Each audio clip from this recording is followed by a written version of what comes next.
여러분 안녕하세요. 모퉁이입니다.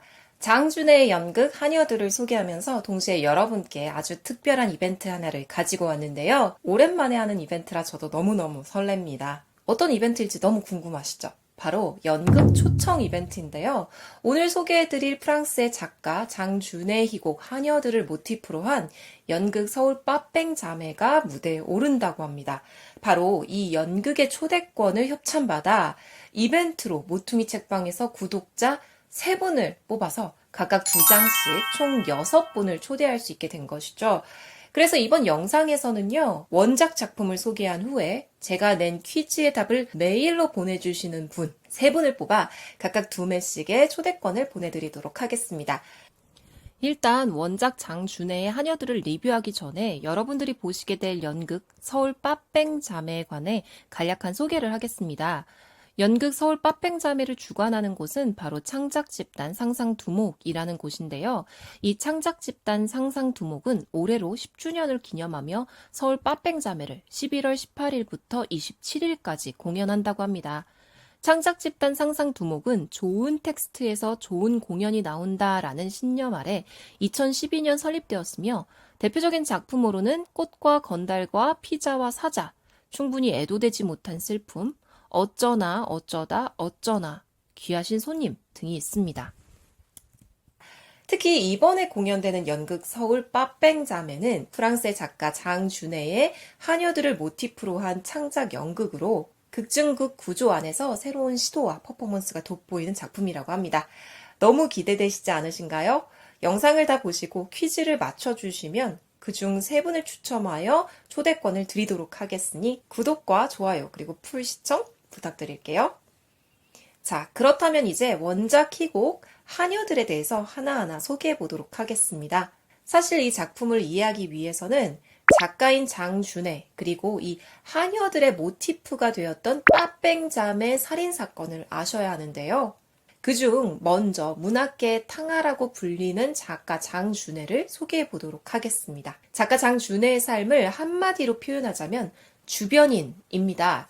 거지, 불황자, 절도범, 동성애자 등 언제나 주변인으로 살았던 그의 삶은 시작부터 기구했죠. 불우한 환경이었지만 준혜는 사실 천재였습니다. 초등학교에 입학해서는 프랑스어와 라틴어, 글짓기에 탁월한 실력을 보였고요. 수석으로 학교를 졸업했을 정도로 아주 우수했죠. 하지만 이 천재라는 수식어가 소년 준혜에게는 버거웠던 것일까요? 그는 자신의 삶이 어떻게 되든 아랑곳 없다는 태도로 10살 때부터 소년원을 들락거렸고 이곳저곳을 방랑하는 문제아가 되고 맙니다. 독일에서는 남창, 에스파니아에서는 거지, 유고슬라비아에서는 절도, 네덜란드에서는 마약 밀수를 거두는 등 밑바닥 삶을 살게 되죠. 심지어 23살에는 현행 절도범으로 여러 번 체포되기 이르는데요.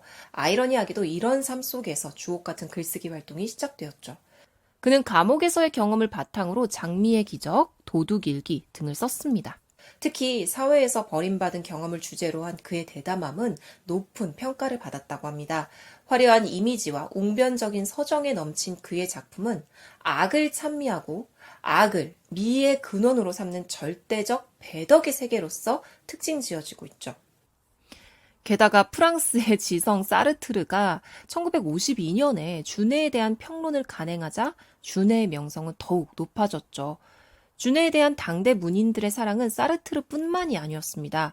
그는 1947년 절도죄로 종신형을 선고받지만 사르트르, 보부아르, 콕토 등의 탄원으로 집행유예를 받아 풀려나기도 했어요.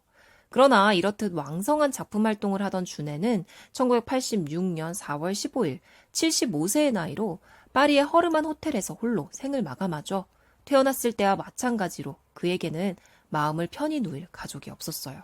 언제나 주변인으로 밑바닥 삶을 살던 준혜의 삶은 작품에 잘 드러나게 되었죠. 작가에 대한 이야기를 알아봤으니 이제부터는 이 작품의 모티프가 된 빠뺑자매 살인사건에 대해서 알아보도록 할게요. 이 사건은 계급의 전복, 여성 범죄, 무동기성, 잔혹함, 동성애, 근친상간이라는 기괴한 특징들 때문에 사건이 일어났던 당시 세간에 엄청난 주목을 받았는데요. 도대체 어떤 사건이었을까요? 때는 1933년 2월 2일 프랑스의 르망, 변호사 랑슬랭은 일을 마치고 귀가합니다. 그런데 아무리 문을 두드려도 자신의 딸과 아내는 대답이 없었어요. 이상함을 느꼈던 랑슬랭, 그는 곧바로 경찰을 불러 창문을 통해 집으로 들어가게 됩니다. 그렇게 강제로 쳐들어간 자신의 집에서 랑슬랭 씨는 참혹한 광경을 맞이하게 됩니다. 바로 자신의 아내와 딸이 눈이 뽑혀진 채로 망치와 칼에 난자를 당해 잔혹하게 살해되어 있었던 것인데요. 경찰은 재빨리 이 집에 희생자가 더 있을 것으로 예상하고 집안을 뒤지기 시작합니다. 그런데 2층 하녀 방에서 불빛이 새어나오고 있습니다. 경찰은 문을 열고 그 안에 평온하게 누워있는 하녀 자매를 맞이하게 됩니다. 그들은 바로 언니 크리스티앙 빠뺑, 그리고 여동생 레아 빠뺑이었죠. 이 빠뺑 자매가 범인임에 의심할 지점이 없었던 것은 머리 거죽이 엉겨붙어 있는 망치가 그들의 방에 보란 듯이 있었기 때문이었는데요. 게다가 그들은 바로 범행을 시인하기도 했습니다. 문제는 그들이 도대체 왜 주인 마님과 그 딸을 죽였는지에 대한 동기가 명확하지 않았다는 거예요. 사실 계급 간의 갈등이었다고 보기엔 당대의 하녀들에 비해 빠뺑 자매의 삶이 그렇게 비참한 것도 아니었다고 하거든요. 크리스티안 빠뺑과 레아 빠뺑이 서로 함께 있을 수 있도록 고용을 해준 것도 랑슬랭 마담 덕분이었고, 자매의 어머니가 월급을 착취하자 이에 대노해서 대신 싸워준 것도 주인 마담이었을 정도로 아주 좋은 사이를 가졌다고 해요. 더구나 6년간의 하녀 생활을 했다면 서로 어느 정도 잘 맞았을 텐데, 어느 날 갑자기 다툼 중에 이렇게 잔혹한 방법으로 살해를 했다는 사실은 언뜻 납득이 되지 않습니다. 게다가 그들은 자신이 저지른 잘못에 대해 전혀 감정적으로 동요하지 않았다는 사실도 사람들에게는 충격적이었죠. 여성에 의한 잔혹한 범죄는 곧 그들의 정신 이상으로서 이해되기 시작합니다. 사실 이 두 자매는 사회에서 고립된 채로 서로에게만 의지하고 있었다고 해요. 특히 동생 레아 빠뺑은 지능이 조금 떨어져 언니를 거의 어머니처럼 여겼다고 하는데요. 그러다 보니 언니가 가지고 있었던 망상증이 레아에게도 전이가 되었다는 겁니다. 또한 그들의 이 기괴한 관계는 동성애, 더 나아가 근친이라는 이야기마저 돌게 했죠. 무엇이 진실인지는 모르겠습니다만 장준혜는 이 하녀 자매가 시행한 전복적인 살인 행위에 영감을 받았던 듯합니다. 당시 이 사건은 하층민이 부르주아층에 가진 분노가 응축되어 폭발된 형태로서 이해되었고, 아마도 이런 흐름이 주변인이었던 준혜의 시선을 끌지 않았을까 싶네요. 하지만 그는 현실의 사건과는 달리 희곡에서는 엔딩을 다르게 함으로써 오히려 사회의 부조리함과 빠져나올 수 없는 계급의 굴레의식을 여실히 보여주고 있습니다. 그렇다면 희곡의 내용은 어떨지 지금부터 장준혜의 하녀들 이야기를 감상해 보도록 할게요. 이 작품은 극중극으로 시작을 하게 됩니다. 하녀인 언니 솔랑주와 동생인 끌레르는 마담과 무슈가 집을 비우자 상황극을 하며 시간을 보냅니다. 이때 끌레르는 마담의 역할을, 그리고 솔랑주는 동생 끌레르 역할을 합니다. 그런데 이 상황극의 내용이 범상치 않습니다. 왜냐고요? 언제나 그 극은 결말에 마담을 살해하는 것으로 마무리되었기 때문이에요. These are the games they play. Seductive, scheming, savage. They live to serve. They serve to destroy. 한편 그날도 하녀들의 상황극이 계속되었습니다. 누군가의 무고한 탄원으로 경찰에 잡혀간 무슈 때문에 마담이 집을 비웠던 것이죠. 관객들은 이렇게 주인이 없을 때마다 자매의 상황극 놀이가 계속되어 왔음을, 그리고 벌써 여러 차례의 살인의 시도도 현실에서 있었음을 알게 됩니다. 결국 그들은 살인을 계획하고 있었던 것인데요.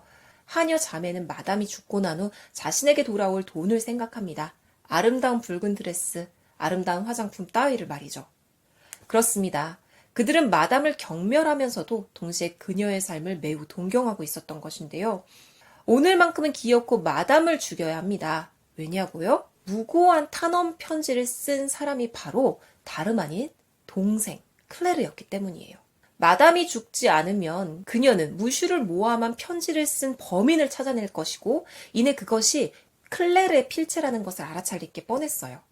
이 상황극 놀이가 한참 무르익을 무렵 맞춰놓은 알람 소리가 들립니다. 이제 마담이 돌아올 때가 되었으니 상황극을 종료하고 정리를 해야 했던 거죠. 솔랑주는 클레르를 나무랍니다. 클레르가 너무 극에 몰입해 있는 바람에 마담을 죽이는 장면까지 오지 못했다는 것이죠. 실갱이를 하던 중 전화가 오는데 그 전화를 건 사람은 바로 경찰에 잡혀갔던 무슈였습니다. 무슈는 전화기를 통해서 이렇게 이야기를 해요. 자신은 가석방되었으며 마담이 집으로 돌아오면 자기에게 오라고 전해달라고 말이죠. 무슈가 가석방되었다니 이것으로써 클레르와 솔랑주가 마담을 오늘 당장 죽여야 할 극명한 이유가 하나 더 더해지는 셈이었어요. 그들은 마담이 주로 잘 마시는 띠웰차에 약을 타고 그 약의 쓴맛을 가리기 위해 단맛의 농도도 높이죠. 그리고 드디어 마담이 돌아왔습니다. 하지만 마담은 이 집안의 묘한 분위기를 눈치를 채요. 클레르 얼굴에 여전히 묻어있는 연지 자국, 자명종의 존재, 그리고 방금 막 전화를 받았다가 미처 내려놓지 못한 듯 보이는 수화기. 그래서 마담은 하녀들을 추궁하기 시작합니다. 결국 클레르는 실토를 해요. 무슈에게서 전화가 왔었다고 말이죠. 무슈는 풀려났고 마담을 보길 원한다고요. 이에 매우 흥분한 마담은 무슈에게 가기 위해 집을 나가버립니다. 그리고 그 독약을 딴 띠웰차는 여전히 그 자리에 있었죠. 결국 살인을 하지 못한 하녀들은 도망을 가야 할 처지에 놓이게 됩니다. 무슈를 모함하고 마담을 살해하려는 그녀들의 계략이 들통나는 건 시간 문제였으니까 말이죠. 하지만 클레르는 도망가는 것을 거부해요. 그 대신 극중극의 마담의 역할로 돌아가 띠웰차를 마시고 마담이 된 클레르는 결국 죽음을 맞습니다. 현실에서는 빠뺑자매가 성공했던 이 살인이 극에서는 실패로 끝나게 되는 결말을 맞이하죠.